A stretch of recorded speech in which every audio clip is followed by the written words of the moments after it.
первую очередь о фестивале. Конечно, очень известный фестиваль, давно о нем знаем, слышали.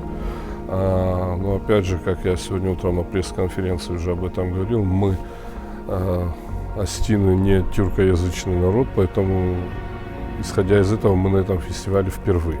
Для нас очень важно и приятно быть здесь, среди своих коллег, которые и живут по соседству, и приехали из других регионов.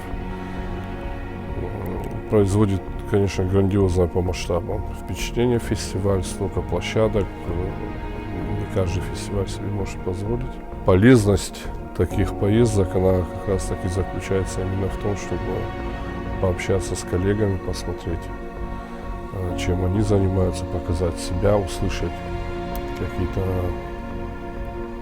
как вот после обсуждения мы сейчас, конечно, будем это все осмысливать. Привезли спектакль «Шаман», «Зеркало шаманки», и в такой синтез, естественно.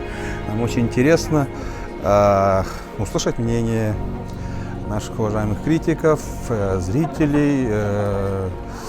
И мы, естественно, после ухода нашего легендарного Алексея Оржика, у него тоже, он тоже протоптал тропинку, да, и мы, естественно, молодые актеры, режиссеры, мы тоже продолжаем его путь, и одновременно мы вносим свои какие-то новые. И, естественно, нам очень интересно узнать, что об этом думают татарские зрители, участники фестиваля международного.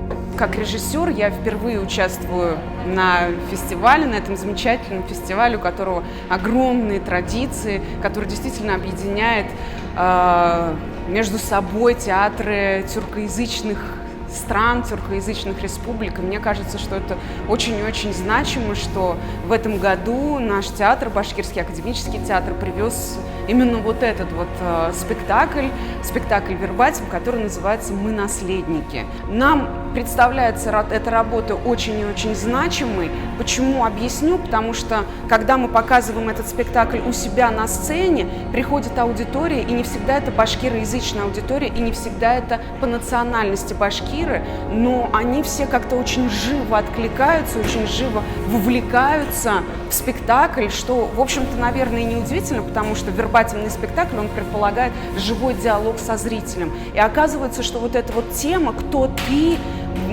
сохранение себя как человека, рожденного в той или иной нации, она является очень и очень важной и такой значимой для человека.